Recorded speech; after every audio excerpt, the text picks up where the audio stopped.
Okay, so picture this. A legendary sports team, a real powerhouse, makes one single fateful decision, and it supposedly curses them for 86 years. Sounds like something out of a movie, right?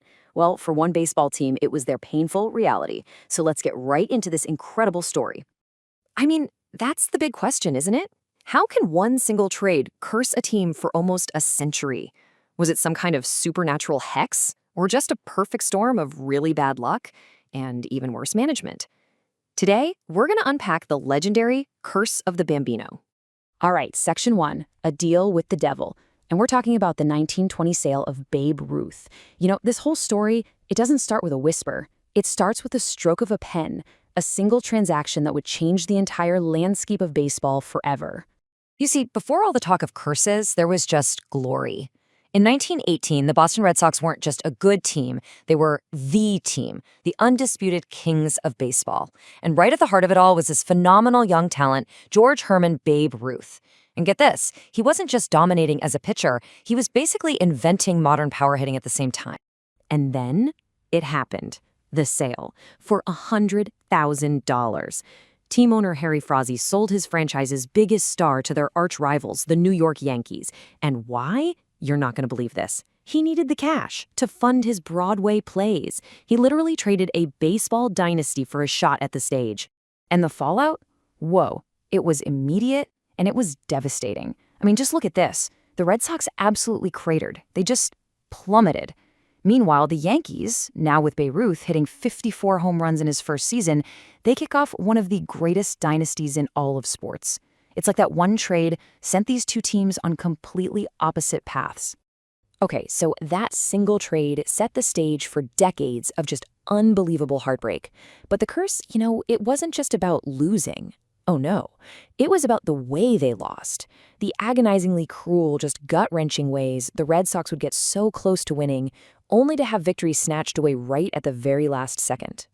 And this timeline, man, it just lays out the pattern of pain perfectly. In 46, a shortstop hesitates for just a second, and boom, the winning run scores. They lose the World Series. In 78, some light-hitting guy for the Yankees, Bucky Dent, hits the home run of his life to knock them out.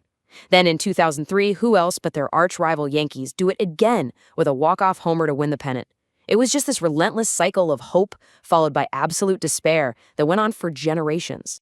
But if you ask any fan, there is no moment more infamous, more cursed than this one. It's 1986, the World Series. Game 6, the Red Sox are one single strike away from breaking the curse. Guys are already celebrating in the dugout. Victory isn't just close, it is literally in their hands. And then, the unthinkable. A routine ground ball. A slow roller right to the first baseman, Bill Buckner. And it trickles right between his legs. Just like that. That one single error became the image of the curse. It was like a physical manifestation of this cruel, invisible force that just refused to let Boston win. Absolutely brutal. All right, let's move on.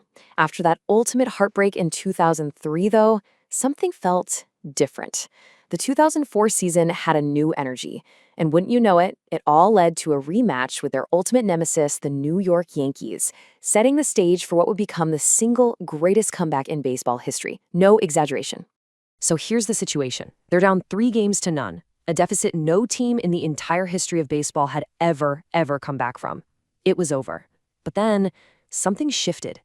David Big Papi Ortiz hits back-to-back game-winning walk-off hits to keep them alive. Then pitcher Curt Schilling goes out there on a badly injured ankle, his sock is literally stained with his own blood, and delivers a legendary performance. And finally, in Game 7, they don't just win, they demolish the Yankees in New York to complete the impossible. So, after they conquered the Yankees, after they faced down their own personal demons and an 86-year-old ghost, there was just one last thing to do. Win it all and destroy this curse once and for all. And you know what? They did it. On October 27, 2004, after 86 long, painful years, the Boston Red Sox were World Series champions. And they didn't just squeak by either. They swept the St. Louis Cardinals in 4 straight games. It was pure dominance. The curse wasn't just broken. It was completely and utterly annihilated. And, that historic win in 2004, it wasn't a fluke. It was like it unlocked something. A whole new era began for the franchise. They won it all again in 2007, again in 2013 with that inspiring Boston Strong team, and again in 2018. They totally flipped the script, going from the lovable losers to one of the most successful teams of the entire 21st century. The ghost of the Bambino was officially gone. Okay, so now that the team's fortunes are completely reversed, now that the spell is broken, we can finally step back and ask that big question. What was really going on for all those years? Was it actually a curse? Well, you really have two competing ideas here. On one side, you've got the perfectly rational view, right? Decades of bad management, the random nature of sports, and just plain bad luck. But then you have the other side.